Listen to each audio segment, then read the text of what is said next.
자, 강의를 진행하도록 하겠습니다. 지난 시간에 보강 공법에 대해서 배웠죠. 뒷부분을 한 번 더 잠깐 보고 넘어가도록 하겠습니다.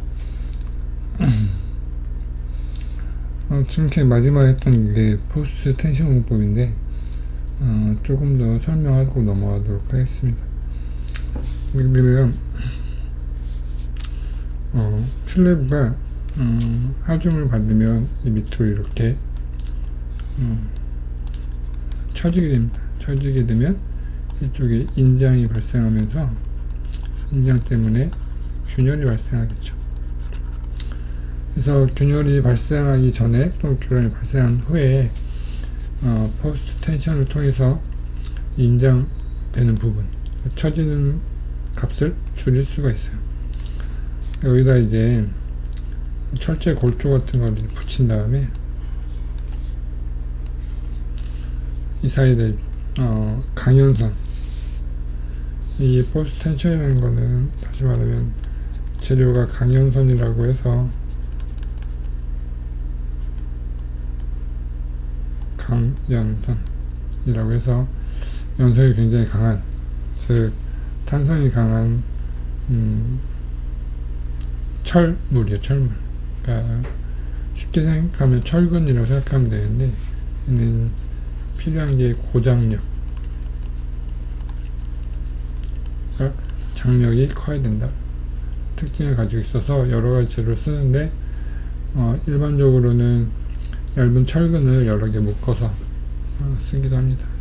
그리고 유리섬유나 그런 재료로도 사용합니다. 그래서 어떻게 되냐면, 얘를 여기는 이제 이렇게 있어서 얘를 이렇게 기계로 이렇게 쭉 잡아당겨요. 잡아당기면 얘가 어떻게 위로 올라가겠죠.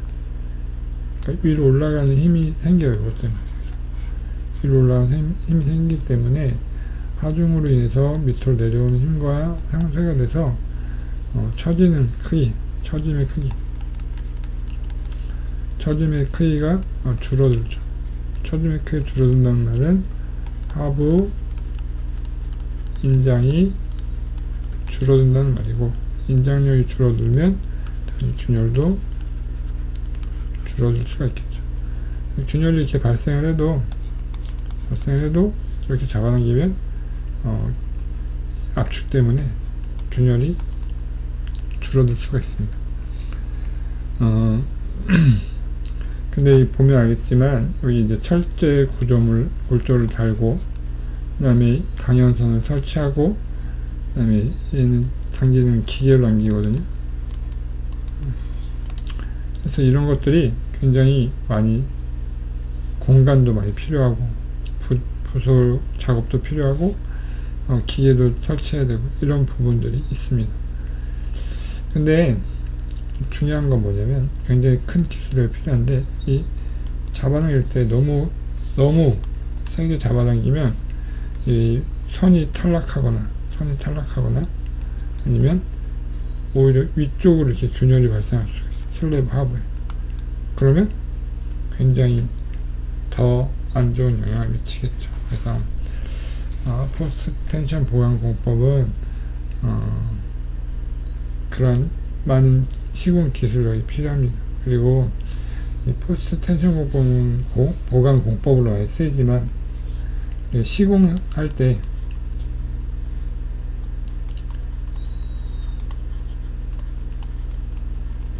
단계에서 많이 사용되고 있습니다. 시공 단계에서 포스트 텐션 공법을 사용하면 넓은 공간을 확보할 수가 있어요. 다시 말하면 장스팬. 장스팬 기둥과 기둥 사이를 넓게 만들 수 있다. 콘크리트 보는 길이 한계가 있어요. 무게도 있고, 그 다음에 계속 얘기하지만 중앙부에 처짐 때문에 균열도 발생하고, 그런데 이제 포스트 텐션 공법을 사용하면 처짐 양이 감소하고 하부 인장력이 감소를 해서 조금 더 넓은 스팬 길이를 확보할 수 있는 특징이 있다 라고 볼 수가 있습니다. 이거 이제 보강할 때 설치하는 포스트 텐션 공법인데, 아까 얘기했던 지점 있고 여기 강연선으로 잡아당긴 상태에서 여기 보면 잘 안 보이는데 정착구라고 해서 잡아당긴 다음에 힘을 풀면 다시 이쪽으로 오려고 하겠죠. 오려고 하는 거를 얘가 잡아주는 거예요. 장착구라고 합니다. 그래서 슬래브 중간에 처지는 것들을 막아줄 수 있도록 이렇게 얘기를 했었죠. 근데 이제 이거는 이제 보강, 그러니까 건물이 있는 상태에서 한 거기 때문에 이런 철제 구조물이 바깥으로 보이죠. 설치 장비들. 실제로는 시공할 단계에서는 슬래브 같은 경우, 슬래브가 이렇게 있잖아요. 슬래브 있으면 여기다가 콘크리트 타설하기 전에 이렇게 관을 심어요. 관을 심은 상태에서 콘크리트를 타설하죠. 콘크리트를 굳으면 여기다 이제 강연선을 이렇게 집어넣어요. 강연선을 집어넣은 다음에 얘를 당기죠. 당긴 다음에 여기다 이제 장착구라고 해서 힘을 당긴 상태를 풀어줬을 때 강연선이 안쪽으로 들어가지 않게 하기 위해서 묶어주고, 힘을 제거하면 이 안에 들어간 선이 인장을 받고 있었잖아요. 근데 인장 힘을 풀어주면 원래도 돌아가려고, 탄성의 특징이죠. 힘을 가했다가 빼면 원래 상태로 돌아가려고 하니까 이렇게 슬래브의 하부에 압축력을 가하게 돼서 이 처짐량을 줄일 수가 있습니다. 시공 상태에서 이렇게 얘기하고 있습니다. 우리 통틀어서 프리스트레스드 콘크리트 이런 식으로 얘기하고 있습니다. 그다음에 기타 공법 같은 경우에는 브라켓 공법이라고 해서 여기다가 브라켓을 달아주면 실제 보의 길이가 짧아집니다. 얘기했듯이 보의 길이가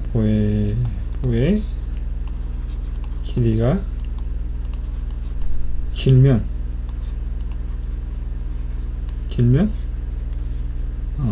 처짐도 커집니다. 처짐이 커지면 하부 인장이 커지고, 이렇게 되면 균열이 발생하죠. 보의 길이는 지점 사이의 거리를 보의 길이랑, 브라켓이 없으면 보의 길이는 기둥과 기둥 사이의 지점이 되겠죠. 근데 브라켓을 놓게 되면 지점이 보의 길이가 이렇게 짧아져요. 여기서부터 여기까지 짧아집니다. 보의 길이가 길어진 거에서 짧아졌기 때문에 이렇게 처짐도 줄어들고 하부 인장도 줄어들고 균열도 감소할 수가 있다. 감소시킬 수가 있다 라는 거죠.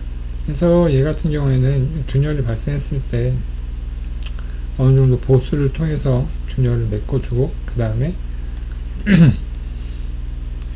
보강을 통해서 구조물의 내력을 높여줄 수 있는 그런 방법이라고 볼 수가 있습니다.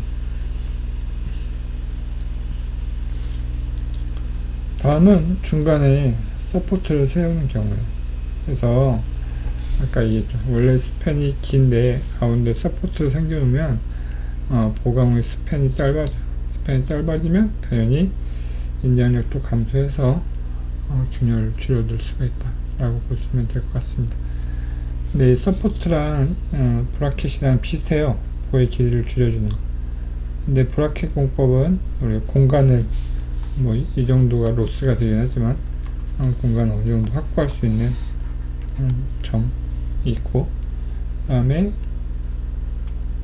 서포트 같은 경우에는 기둥이 있기 때문에 공간이 좀 줄어드는 반면에 서포트 보강 공법이 훨씬 더 안전한 걸 볼 수가 있죠. 이거는 브라켓을 설계할 때 여기 이 부분에 접합부가 생기기 때문에 하중이 이곳하고 이렇게 내려오게 되는데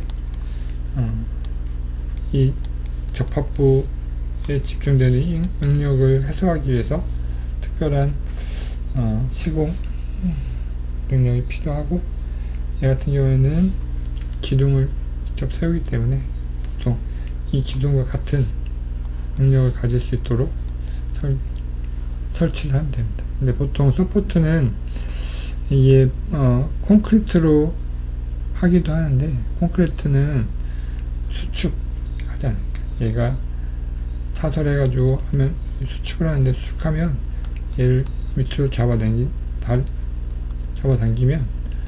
균열이 발생할 수가 있어요. 그래서 보통 서포트를 할 때는, 콘크리트 타설할 때는 주의해서 건조 수축 발생하지 않을 수 있도록 해야 되고, 그래서 보통 이런 거는 이제 강제를 많이 사용합니다. 본강이나 임시 보강할 때는 뭐 동발이나 이런 것들을 사용하고, 구조체로 사용할 때는 스틸 사용하고, 콘크리트 사용할 때는 이 부분의 시공이 중요하다라고 보시면 될 것 같습니다. 여기까지는 이제 보강에 대해서 다 얘기를 했고, 우리가 지금까지 보수, 보강 얘기했는데 한 번씩 살펴보면 좋을 것 같습니다. 다음으로 이제 구조물의 진동하고 계측하는 방법, 이런 것들을 볼 텐데, 구조물의 진동 같은 경우에는 뭐 구조적으로 크게 영향이 없는 그런 진동이라 하더라도 사용성에 굉장히 큰 영향을 미치게 되죠.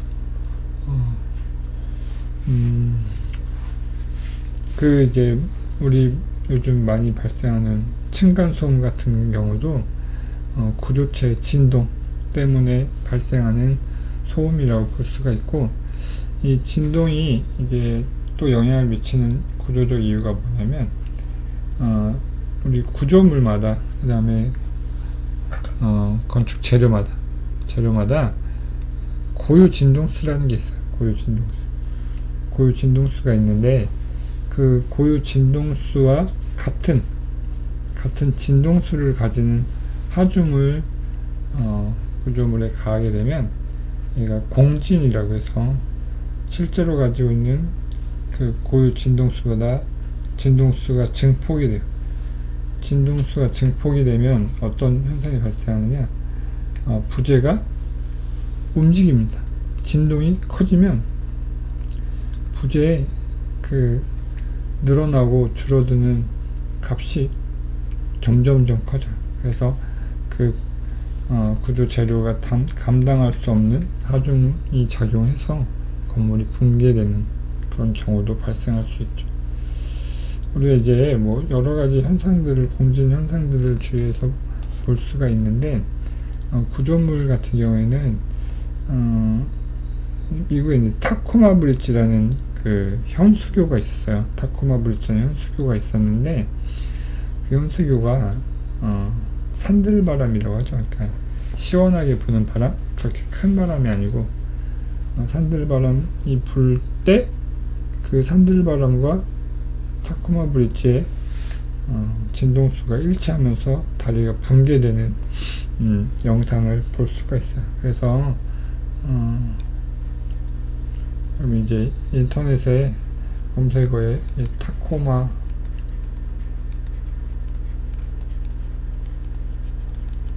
브릿지라고 넣게 되면 이런 영상을 볼 수가 있어요. 한번 보는 것도 좋은 경험이 될 거라고 생각합니다. 그러면 이번 시간에는 진동을 발생시키는 하중이 어떤 것이 있는지, 그 다음에 그 종류별로 어떤 특징을 가지고 있는지 한번 살펴보고, 진동 때문에 구조물에 일어날 수 있는 여러 가지 영향들 살펴봅니다.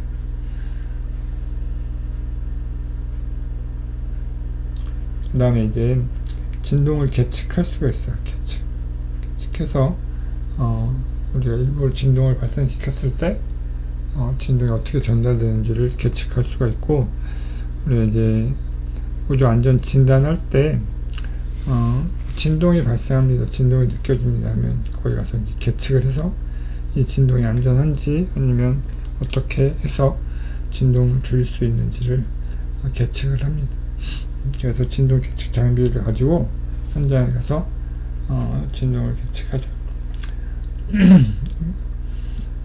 보통 진동은 이제 콘크리트 건물에도 발생하지만 철골 건물, 특히 오피스 건물 같은 경우에는 진동이 많이 발생하는 경우가 있어요. 진동이 발생하는데 그게 사람마다 느끼는 정도가 다르지만 많은 사람들이 진동을 느끼게 되면 아무래도 불안하겠죠. 건물이 무너질 수 있으니까 그때 가서 이제 진동을 계측하고 해결하죠.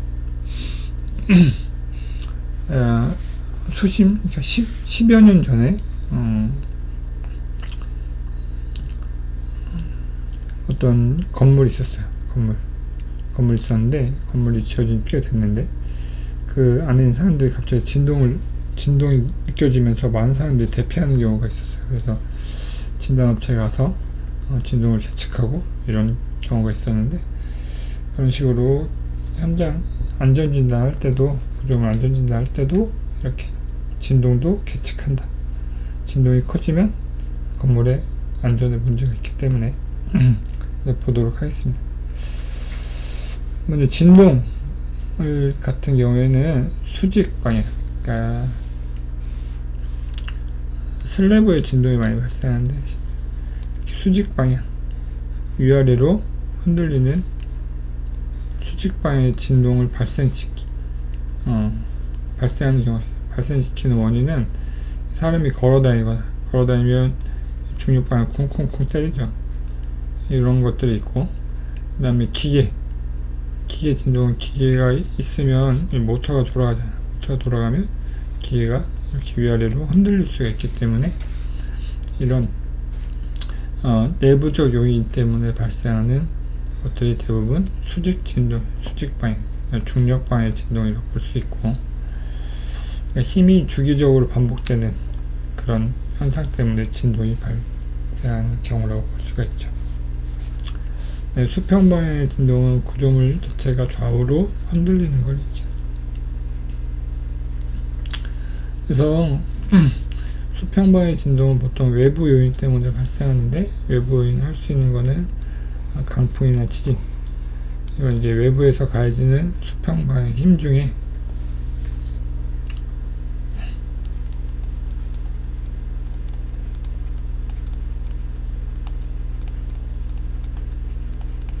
굉장히 강한 힘이라고 볼 수가 있어요. 그래서 바람이나 지진 때문에 진동이 발생하기도 합니다.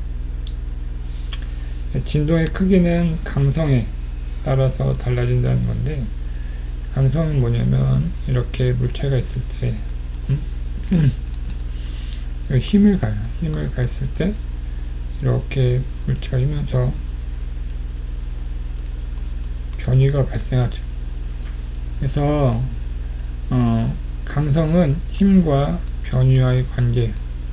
그래서 강성이 크면 같은 힘에 대해서 변위가 적어요. 강성이 낮으면 같은 힘에 대해서 변위가 커집니다. 진동이라는 것은 변위가 일어났다가 원래 상태로 돌아왔다, 이런 것들을 반복하는 거예요. 힘에 대해서 이렇게 이쪽으로 변위가 일어나고 다시 이쪽으로 왔다 갔다 하는 게 진동인데, 당연히 이 변형 정도가 작으면 진동이 왔다 갔다 하는 진동이 작아지죠. 그래서 강성이 크면 클수록 진동에 대한 영향이 작아집니다. 그래서 우리가 같은 크기를 갖는 콘크리트랑 스틸을 비교해 보면 스틸은 인장력이 좋기 때문에 강성이 이게 조금 크다, 반대로 이게 좀 크다고 볼 수가 있어요. 그래서 진동이 느껴진다라고 하면 철골 건물보다 콘크리트 건물이 좀 더 덜 느껴지는 경우가 있습니다. 불쾌감 유발한다. 우리 앉아있는데 집안이 이렇게 위아래로 왔다 갔다 진동을 느껴진다 해보세요. 굉장히 불안하겠죠. 불안하고, 그 다음에 안정된, 그러니까 사무실이나 이제 주거 공간에서는 안정감이 필요한데, 그런 진동이 느껴지면 굉장히 불쾌감이나 불안감,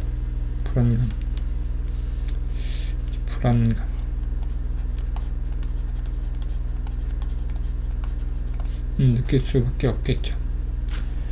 그 다음에 작업성이 적어야 된다는 말은 말 그대로 그러니까 작업하는 사람들이 건물 내에서 시공 작업이 할 때, 뭐 보수 보강 작업할 때 건물이 안정되지 않고 계속 진동이 느껴지면 작업을 할 때 정확한 시공이나 정확한 보수 보강을 할 수가 없겠죠. 건물이 흔들리는 건물에서 어떻게 작업을 할 수가 있겠습니까? 그리고 이런 진동 때문에 시공할 때는 거푸집 내에 이제 콘크리트를 이렇게 채우잖아요. 그러면 콘크리트가 양생되기 전에 진동이 가해지면 이 콘크리트가 제대로 양생되지 않고 품질이 떨어져요. 그래서 이런 것도 진동 때문에 생기는 안 좋은 영향이라고 볼 수가 있습니다. 그래서 이제 작업할 때 뭐 기계 같은 것들 있잖아요. 모터나 뭐 이런 기계 같은 것들은 보통 건물 바깥에 설치를 하고, 보통 큰 진동을 발생시키는 기계는 기계 밑에 이렇게 패드 같은 게 있는 걸 볼 수가 있어요. 고무 패드나 이렇게 진동을 이렇게 머금을 수 있는, 진동을 전달하지 않고 얘가 이제 흡수할 수 있는 고무 패드나 이런 것들을 설치하는 경우를 많이 볼 수가 있습니다.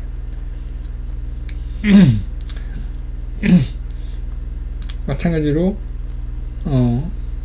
진동 때문에 기계나 설비 때문에 생기는 진동도 있지만, 기계 설비가 설치된 상태에서 앞에서 얘기한 것처럼 진동이 발생하면 얘가 이제 설비 같은 경우는 이제 물을 전체에 공급하거나 전기를 공급하거나 이런 건데, 이 공급하는 데 있는 힘들이 진동 때문에 방해가 될 수가 있고, 기계 같은 경우에는 얘가 만약에 모터 같은 경우는 이렇게 회전을 해서 뭐 구조물을 옮긴다든가 엘리베이터를 옮기는 이렇게 해야 되는데, 진동이 발생하면 이 회전에 대해서 기계 움직이는 거에서 방해를 받게 돼요. 외부 진동 때문에.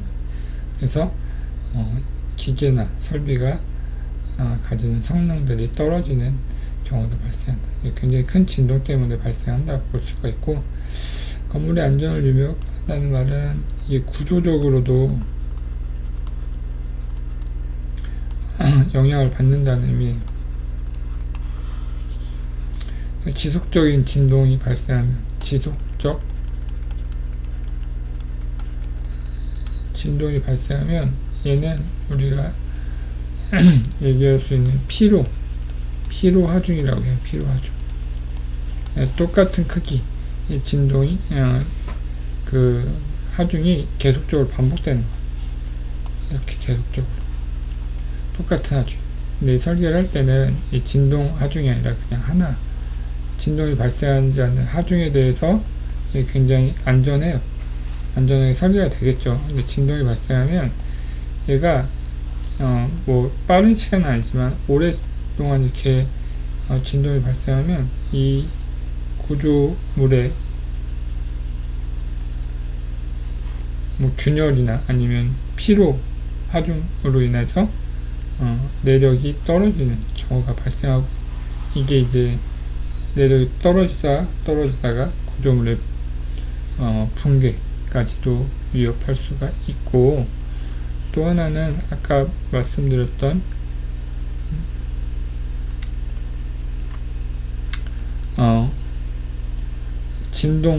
건물의 진동수와 그 다음에 외력의 진동수가 같을 때 발생하는 공진 때문에 건물이 무너질 수도 있다. 앞에서 이 타코마 브릿지가 공진 때문에 건물이 무너졌거든요. 그래서 진동은 작게는 이제 층간소음 아니면 이런 것들을 발생시키는 그런 요인이 되고, 크게는 건물의 안전까지 위협할 수 있는 요인이 된다라고 보시면 될 것 같습니다.